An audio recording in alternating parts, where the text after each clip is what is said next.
Howdy folks, on today's video we're going to go check out a community grain mill, a grist mill. This fella called me and his grandpa had a grist mill and he's interested in getting this thing going again, and we're going to go check everything out and go over it with him and give him kind of a little instructional bit on this video that he can go back and reference. I hope y'all enjoy it. Folks, I'm out here in Mills River, North Carolina with Andrew, and he's going to tell you a little bit about his family history here and what I'm doing out here. Andrew, if you will, just tell us a little bit about your family and what you've been telling me here. It's very interesting. So, my mom's side of the family came here from Bryson City, and I'm going to botch the years, but as my great-granddaddy was working on Fontana Dam, so that was during the 40s. Half of the family came out here and started homesteading here, and my maternal grandfather at age 12 started managing basically everything here. He was cleaning fields and feeding hogs, and he worked for running milk samples to, there used to be like 70 dairies in Henderson County or something. Age 12, he started this at age 12. And kind of started the beginnings of the farming stuff here, and I'm 35 now, and he passed away a couple weeks ago. And one of the things toward the end, in the last, I don't know, 15 years or so, is him and my great uncle, his brother, really got into grinding their own cornmeal and grits and growing it. I remember pulling corn for them and with them and everything. And so we ground last year. It's the last time Granddad got to do it with us. And so I'm kind of trying to figure out where we stand on the mill and if it needs dressing. And I've grown my own run of corn this year and excited to see it run through and kind of get a baseline, see if there's some stuff we need to improve on, and then grind it here in a few months. Well, that's great. I'm glad that you hollered at me and got me in on this, because this is what I love, it's what I do and what I live for, so it tickles me to be here. Yep, me too. Well, we'll go in and check out your grist mill. Sweet.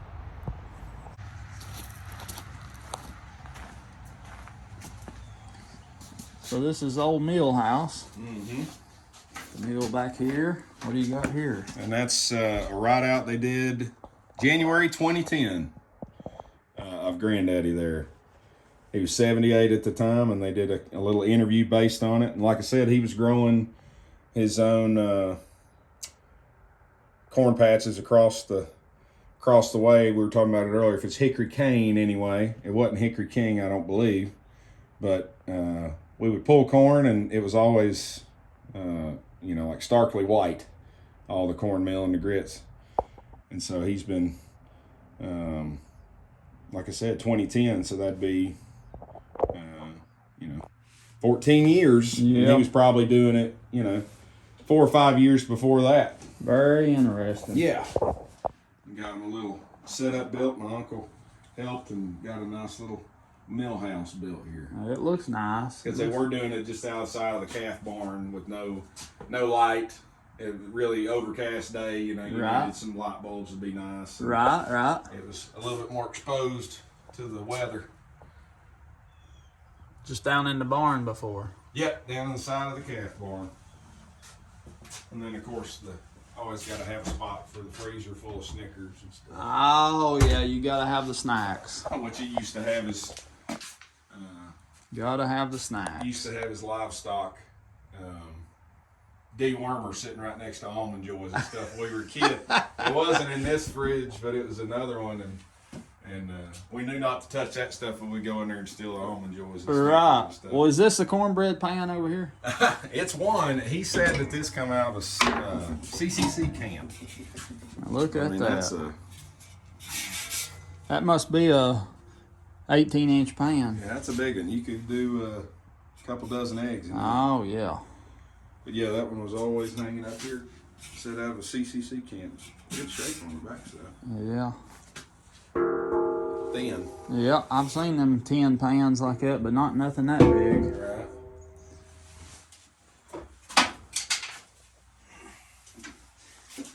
Folks, this is a 1948 24-inch Meadows mill. And what we're going to do is just kind of go over this machine and how it works and why it works and all that kind of thing. Maybe split it open and look at the rocks and just talk about it. So glad we can share it with you.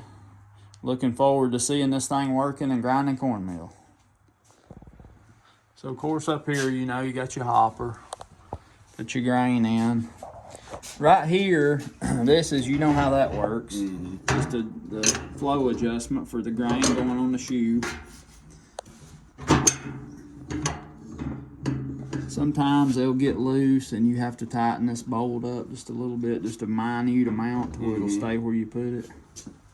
If you ever want to grind, say, like wheat or small grain, you know how this shoe works. Corn goes through, the coarse stuff goes over, falls out here like pieces of cob and stalk. The corn will not go through that bottom screen. That gets all the fine stuff out, and the corn goes down into the mill here. Sure. Well, if you want to switch over to like grinding wheat, you pull this tray out of the shoe, and you, instead of this division gate here, it puts all the fine stuff going over, down and out the trash.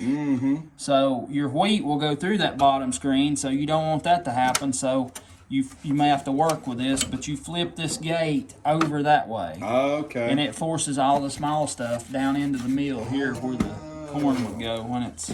But they get stiff just from not being used. And probably, you probably have to back that off half a turn. You just keep working with it, and it'll get loosened up, and you can flip it over there and put the small stuff into the mill. Well, there you go.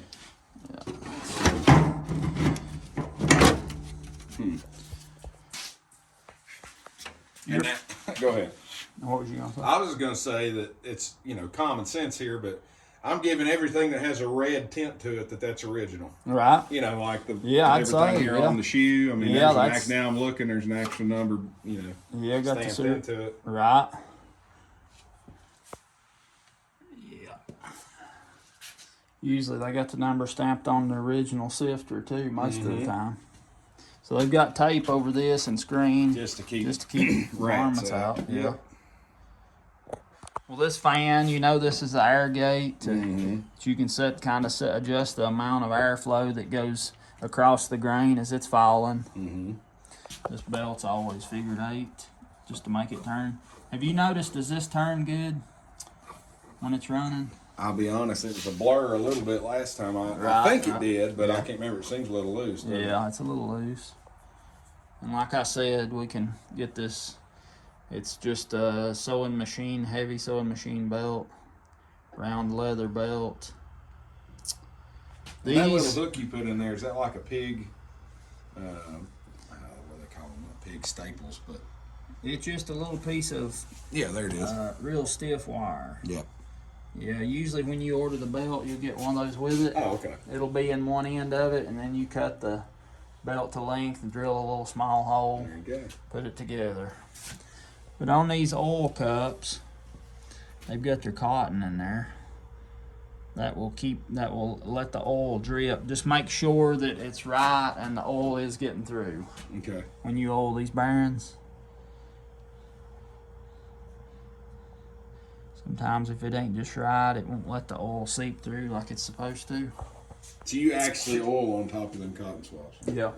I guess that's what they may have. They put that in just to keep them clean. I think. Yeah. Because these over here are sticking up way too high to be able to oil. Sure. So pull them out and oil. And then what they're supposed to have is a little thin cotton in the bottom that will let that oil just slowly drip through. Yep. Okay. Huh.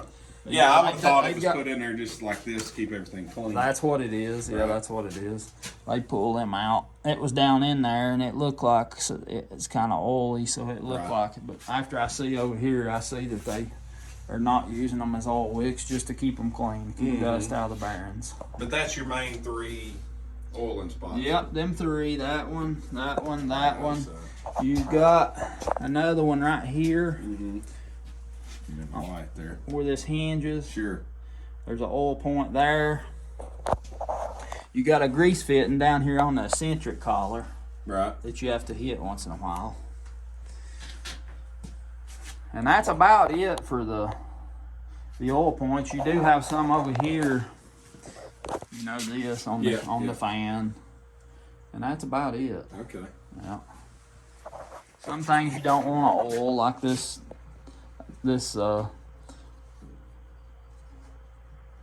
where this goes together right here. It's just by compression. Yep. So if you oil that, it ain't gonna work right. It's Well, I was about to say you want it to be extra stiff. Yeah, you want it to be stiff, right? Yeah. And this and stuff like that gets loose. They got wire washers. You tighten this bolt up to where it's free, but just barely.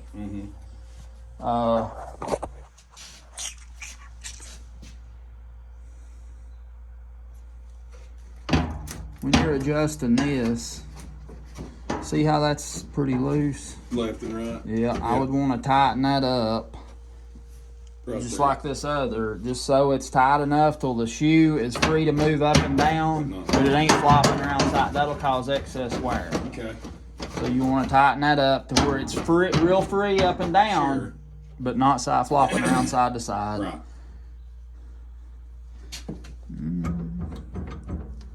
Your centric's real tight, so they've kept it greased. I mean, a lot of times that will be flopping around. Oh, really? Yeah, so that's nice and tight. Good. Let's see here. You know about how this adjustment over here works, right? Right. Yep. All right, lock lever. And it looks like, because of this being so long, this adjustment screw, that you got very little wear on this mill. I hope so. Yeah. Yeah, that's what like it we were looks talking like. about earlier, if It's not you can adjusted dress up. indefinitely. Right, right. So if you saw an inch coming out of there, Right. you know that it's been worn out. Exactly right. This adjustment is, I was about to say, what's that second hole for? if you're, of course, the more leverage you got, the faster it's going to move, or the less you've got, the faster it's going to move. So, depending, they made these so if you had an engine that was a little faster, or a little slower, or whatever power source, you can adjust this to where that sifter is working better for whichever speed. So you kind of got a 2-speed on the sifter arm.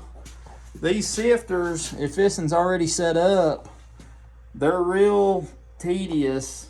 You have to just play with these. This has to be fixed like it is. You can adjust this a little bit side to side, and it'll change how that sifter operates. Yeah, I know that's the wiggly part. Right, for sure. right.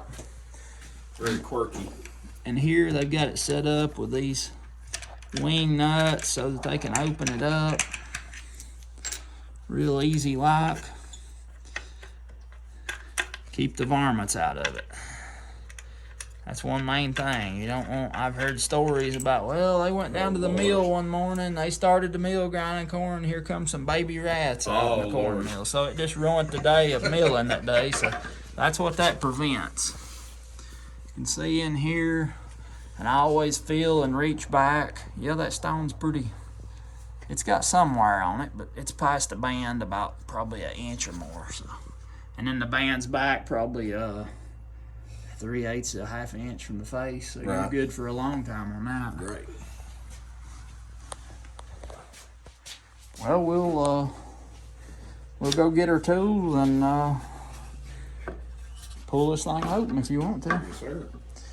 Check out the inside, see what the rocks look like. Something else I wanted to look at right here real quick. Yeah. These two sifters. Now this is the original. What about that? What that's got is, looks like about number 16 fine cornmeal screen. And I was noticing this other one here, Andrew. The screen on this is coarse, see? That's for grits. Right. Yeah, I did know that one was cornmilling and the So, one he remade was grits. so I guess their process was, or what my process would be to run it over the cornmeal screen first, catch what comes off of the end of the sifter in a bucket, and then put that one on and run it back through on the screen. I do remember him doing that. Okay. And of course, I guess, like, you know, with mine that we're going to do, you know, I want more cornmeal. I don't eat as much grits as I just want more stock of cornmeal. But I could just 50-50 my stuff up. Run whatever cornmeal, see how much I got, and save 40% of it or third or whatever, and then just run grits for the 30. Right. And everybody's funny. I had a couple people at the service go, I really like them grits. I know Jimmy Red's supposed to be kind of famous for how good the grits are. It's supposed to be all good, but right. That was my plan. We'll see how much I finally got when I'm shelled. Because when you were saying how'd you do, I have no idea other than I know how much we had when it's shelled and it's in the box. Right. Which was, I don't know, 4 or 5 inches. Right. He's got 2 different bays but I had no idea once mine's shelled. I know I shelled 4 ears off just in a bucket just to get the moisture content before I picked it all because it was like 26%. So I think it's supposed to be like 25 before you pull it off the stalk. Right. And I'm like, well, if 4 ears make that much, I mean, I've got a lot. Right. But I don't know. We'll see. I'm going to have to cull more than I think, and I'll talk to you about that. I hear you. I got some ears I got questions about. But anyway, I hear you. Yeah, it's we'll have to see. It's all. I told somebody at work. I said I never thought I'd be this excited just to pick corn and just. I'm itching over here to shell it and get going. Yeah, that's right. It's in us. I mean, it's something real and natural. Yeah. This day and time, the real things stand out because there's so much fake in the world. What I do is I'll take this pulley and just before I start milling, when nothing's running, I can hear and I'll just turn to make sure them stones ain't touching. Right. Now you've got this compression spring right here that will keep the stones separated when there's no corn in there. That's its job. That's why they put it on there. Really? Yeah. Yeah. And another oil point that I didn't mention is right here. See that little notch? Yep. Just drop of oil down in there. What that does is it keeps this wire collar from wearing so fast. Just keeps them slick because see that one's turning and one's not. That's their bearing for this whole section has to turn. You want it to not turn against the bearing, so that's their wire collar. Sure. All right. Now that is turning over here pretty well when you're doing that. Yeah. Even though it does, I'm with you. Yeah, it don't take a lot. It gets a lot of them little V-belt pulleys. They grab that belt pretty good, so it may work fine for 25 more years. Yeah, true. Set this thing up here and we'll... Now there was one moment, because I mean I forget, I can't remember how much actually like this holds to the top. I mean we're working in 5-gallon buckets, you can see.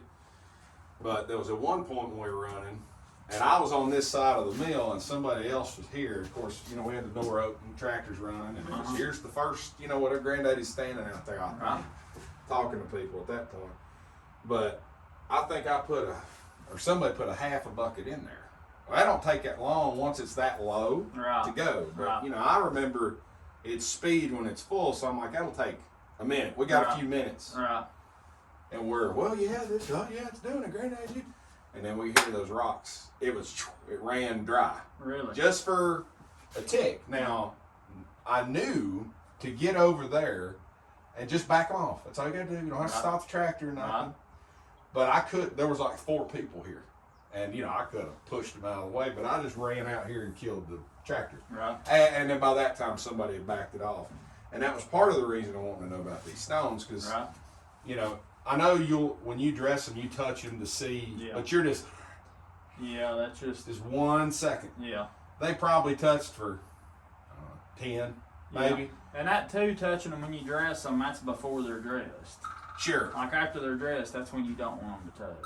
Right. Yeah. Another thing, you can get kind of cockeyed tension on the belt, and that will force the stones together, even with this spring there. Right. Just the way that belt's pulling. When things are moving, they can float and do things. Sure. But yeah, that's a...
Feel right here?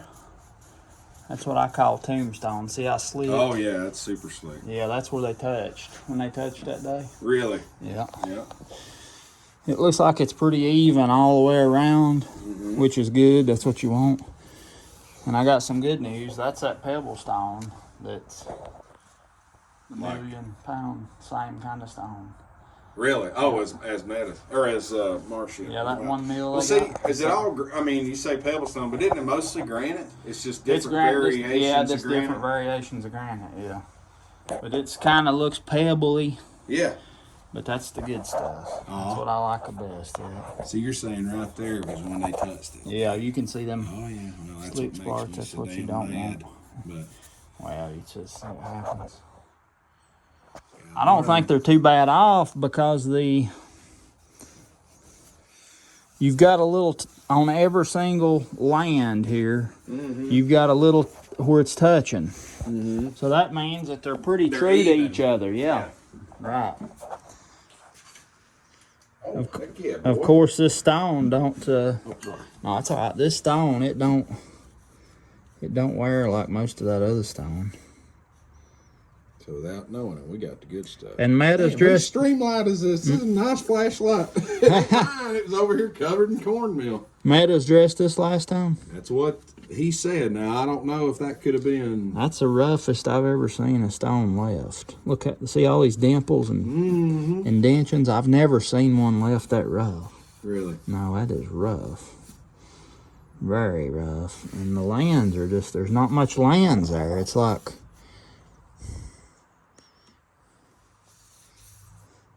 these lands are not supposed to slope out from the furrows that way. It's supposed to be a little slope, and then you got a flat land here that does the grinding. Sure. These have almost no land. What little bit they got's right up here. So that's... Now, there's more over here. Right. On the runner stone. I see what you're talking about now. I mean, when you look at it, there's more material upward. Right. Exactly right. Is that what you mean? Exactly right. And over here, it's like they're scooped. Yeah. Scooped out almost. It cuts your grinding surface down. See all this? Sure. That furrow is not supposed to be near that deep. It's supposed to be not even that deep at the center. That's about the right depth here, out to nothing. Or maybe a 16th at the most out here. But these are just, I've never seen one dressed that rough before. I mean, as far as cut that much. The problem is when you got these slick spots, it rubs the corn instead of cutting it. Sure. When it's rough, it cuts it. That's what makes stone ground so good. It cuts little flakes off. Right, I remember you saying the consistency. Sure. And when it's slick, it just smushes and rubs it, just smears it like. So that's the difference. And also, I mean, if you lay a grain of corn down and you got some way that you can cut it in little pieces, just think about the difference of just mashing it and smashing it out. It's just, Sure. It's just two totally different things. Right. But yeah, so the grain falls down here. Sure. Right down onto this auger. That pulls it into the stones and it starts getting cut right here. It just gets smaller and smaller as it works out, comes out the outside. This sweeper right here. I was like, okay, I'll get it. It starts from the eye and comes outward, but what pushes it out? Yeah, as it turns, it just throws it out over there. There's two of them on there. There's the other one. I just had no idea how large it was. I mean, Yeah. I really thought. Yeah, it's a big mill. I mean, this is a commercial mill. Really? Oh, yeah. This thing... Well, see, there were a couple more that my great uncle had, and I don't know if they got them still, sold them, and I think they were bigger than this one. Really? They made a 30-inch above this one. Jeez. And that's the biggest. I think they advertised output on this thing 700 to 800 pounds an hour. Wow. But that's running 650 RPMs. That's wide open. Now, pouring the corn to it. And that's the other thing that I'm curious about. Most tractors, you got the 540 RPM for the PTO. And that's at like 1800, a certain RPM on the engine is that speed on the PTO. So we just have to do the math. Go look and see, but we just have to do the math. Well, let's do that. Okay, so we sure. know. Oh, I think I saw some right there. Of course, I think the pulley got took off. I'm assuming. Yes, it's gone. This is what it runs on. Oh yeah, bolts up there. Yeah. Right, and you can see, so those. Yeah. That's where it goes right there on them four. Get the arms out of the way. All right. But you know where the pulley is? I think so. We will measure that. Yeah, then here's your sheller. Well, there's one sheller, and then here is the. This was again my fab great uncle, the one that fabricated. This is the nubber. Huh. I've never seen that brand of a Shuttleworth. Yep. Clayton Shuttleworth. Huh. Now that's the one that got the big. We had to run these things. I guess it was this one. Anyway, this is the nubber. Yeah. So that's just the nub it all. Yeah. And again, and none of this stuff used to be motorized. Right, I right. remember me and Seth, especially this. Hand cranking it. And this is the sheller that we would run. Yeah. And I remember running this till just, you know, but now it's got a motor on it. Right. But, so there's the sheller operation there. Gotcha, gotcha.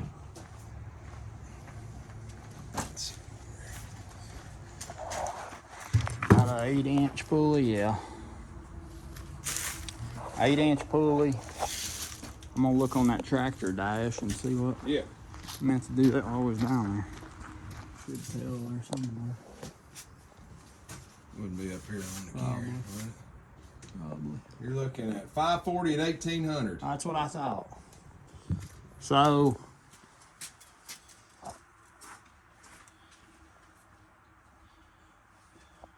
it's a 14-inch pulley, so if you're running your tractor at the 540 RPM with an 8-inch pulley on the tractor and a 14-inch pulley on the mill is going to be running at 308 RPMs.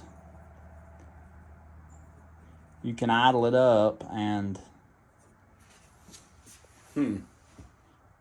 get closer. That's about half what they recommend at full speed. I don't like grinding at full speed. I like to just grind slow. It does better. It don't get as hot. It don't wear things out. Sure. So, right. And again, you were saying optimum RPMs for that thing is like 6. Why? Or not optimum. That's maximum. Yeah, maximum. 650. 650, yeah. On the mill itself. And that's what they kind of boasted. Well, our mill can grind this much in this amount of time at this RPM. That was just kind of their boast. That's not. You can slow them down, and the sifter will start not working exactly like it should. You just have to find that sweet spot. Right. And it should work fine at 308 RPMs. Yeah. It should work fine at that. And that you can always idle the tractor up more if you find it ain't working right. That's something else I was going to show you. This is the tools I use. Yeah, I saw on video. That's pretty crazy. Yeah, that's a carbide. It's got carbide inserts on it. And that's what I use for roughing down. And if you're gonna do some fine dressing to grind more like flour type stuff, you use the mill pick to get a finer dress. But I use this most of the time on cornstones. Right. Something else to know: when you put this thing back, it's got. Is there a side to it? Yeah, there is. Huh. And the reason that is, this one was in the wrong. No, it's in the right way because. That shoe sitting here, you got that little base that this comes out on. It's at an angle, and it fits the angle better one way. Gotcha. And that's the short side is on this side. Down to me. Right. On the side that's actually going into the mill. Right. And you're saying the short side here and there? That's exactly right. Oh, I can see You it. can barely see it. Yeah. I can see Barely it see though. it. Yeah, this side's higher. Right. Or longer. Right. Sure. Low side to the dropping in. That makes sense. Right. I can remember that. Selfishly, I want the stuff I grew coming out of there to be the best it can be. I understand. Where's that go? Is the corn's not harder than the granite? Yeah, Where does the stone go if it's getting wore away? There's friction, yeah. But are we eating it? Well, it's so. You know what I guess mean? it's just so fine. I guess it's like water on I a mean, you rock. can't bite it in your teeth. You can't. Yeah, sense but it I in your guess it's teeth. like water on a rock. I mean, Right, it's not that's right. eating it away, but It's such a just tiny amount over time. It's Right. microscopic. I Right. guess you could say. huh. Now, Well- I've heard people say, "Well, that's wearing our teeth eating that stone ground stuff." And you're crazy. You can't. You can't wear your teeth. I'd there worry you go. more about plastic. And Oh, stone yeah, ground. you and me both. Yeah, that's people have been grinding grain with stone since again biblical times. So Right, I'm not that concerned about exactly that. right. I'd rather be eating a rock as plastic. Yeah, that's true. Andrew, could you tell us a little bit about what your plans is for this mill? I mean, Yeah. I know you want to get it back operating again since you've lost your grandpa. And Sure, and of course it was we operated it last year and got to do a run with Granddaddy before he passed, but kind of the same inspiration. I grew my own patch of I don't even know what it was, maybe not even a tenth of an acre, of some Jimmy Red that I'm excited to see how that comes out in grits and cornmeal, and that's the right in front of us plan is to get all that shelled. Right now it's up and drying and picked, and so get that shelled and get it run. But I'd really like to get the stones back to tip-top shape. Of course, didn't even know how big of a mill we had till we pulled it open. Right. And right now I kind of want to do a deep cleaning while it's open. I'll probably do that this weekend and get everything vacuumed out and put a dressing on the calendar maybe, and then late winter, early spring, January, February, or December or something, whenever it makes sense, we'll try to grind some and see how it turns out. Well, that's great. Yeah. Do you think you might possibly in the future maybe grind some corn for neighbors or friends? Or Yeah, anybody that sure. needs it? I don't know many people around here. There's a couple people who grow a little bit, but yeah, definitely kind of want to get the system a little bit more down the way that I kind of want to do it, or get more comfortable with it. But yeah, I definitely would say in a community kind of a way. Another corn mill in a community. Yeah, especially now knowing that this is one that could take it. Right. Well, that's good. And, Yeah. I know that I have heard people say, "Well, we don't grow any corn because there's nobody to grind it." So Right, we'll and encourage definitely- people to do that. Sure, and I mean, even this is the first year I've ever grown it, and there's definitely a sense of like, oh man, I know everybody does gardens, and again, there's another generational thing that it's kind of falling by the wayside. But yeah, you can create your own food, and it's super Good neat. stuff. And Better than what you can buy. I didn't put no pesticides or any treatment on anything of mine. It grew out of the dirt with a little bit of nitrogen, and that was it. Right. And so we'll see. It's pretty exciting. I hope it lives up to the hype because I'm stacking it up pretty high in my head. So hopefully it really tastes good. Well, it's like even though Granddad just said, "Well, that's Indian corn," for the Jimmy Red. Right. And I don't know if I could get him to taste any if he was still here. I don't even know if Granny will try it. But I'm excited about it. Yeah. So we'll go from there. Well, I know you've already got it in your blood, or we wouldn't be here today. Yeah, man. I appreciate you hollering at me on this. Absolutely. Yeah, I'm glad I can be of some assistance, and Sure. I appreciate what you're doing out here and trying to do and gonna do. Well, yeah. I mean, if we don't carry it on, it stops right here for sure. That's right. So, Thank you. absolutely. Thank you.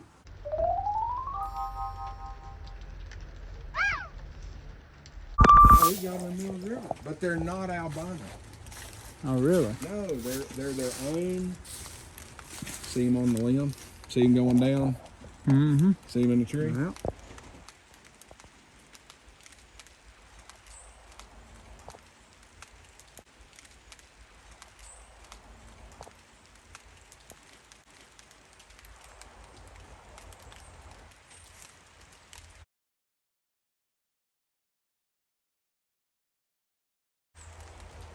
stick out like a sore thumb. What about that? But they're always, I mean, I've got 2 that live at my house now.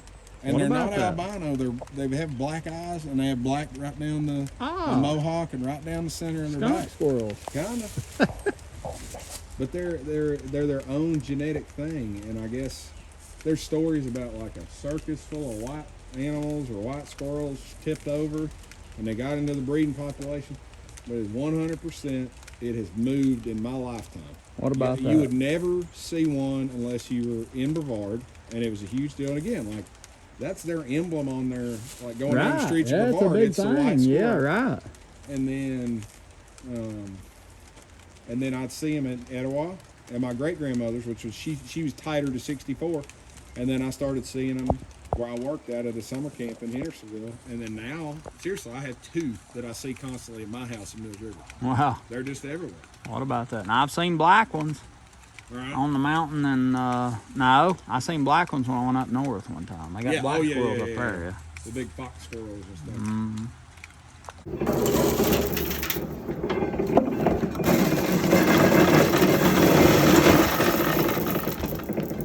I wish I could have got a better clip of that white squirrel, but Brevard, North Carolina, they're known for the white squirrel. It's kind of their little animal emblem. But anyway, hope you enjoyed this video. I did wind up going back and dressing the stones. He sent me a video here the other day that you seen there of him shelling the corn, getting ready to mill. We're going to go back out and be with them when they mill, so be looking for that video. I hope y'all are doing good.